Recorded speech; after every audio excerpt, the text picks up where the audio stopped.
Sergio Perez has driven for Sauber, McLaren, Force India, Racing Point, and most recently Red Bull. He's somebody who's commonly been identified as the best of the rest, i.e. the best out of the midfield, but I believe he's one of the most underrated drivers in F1, and in this video I'm going to explain why. So we'll start off with the 2020 F1 season, where during the Sakhir Grand Prix, Checo managed to go from last to first by the end of the race. An incredible comeback, and it just shows him at his best. He's usually at his best when his back's against the wall. Going from last to first is obviously an incredible feat that not many drivers have done. Moving on to the 2021 season, his first season with Red Bull. In the last race, the Abu Dhabi Grand Prix, he showed that he's a real team player by holding up Hamilton. Hamilton was in P2 going for the lead, Checo in P1. Checo held up Hamilton brilliantly so that Max could catch up to the pair of them and then overtake Hamilton. Checo, he's an incredibly valuable asset to have in your team. Moving on to the current season, 2022. When it comes to quali, most people think that it will be either Max or the two Ferrari guys who will get pole position. But in the Saudi Arabian Grand Prix this year,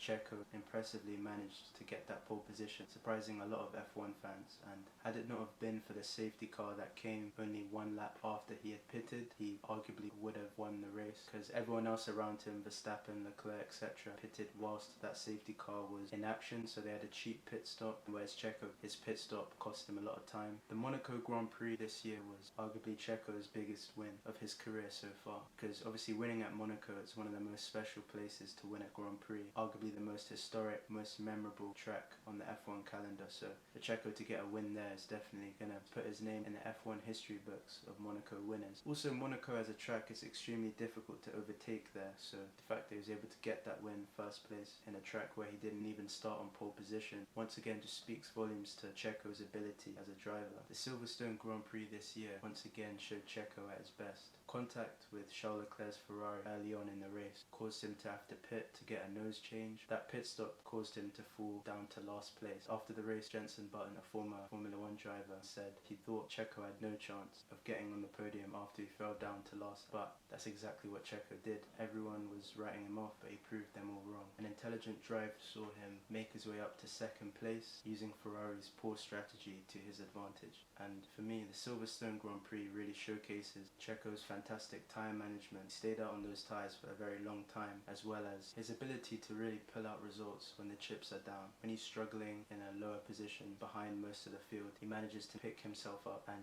make his way to a very impressive position.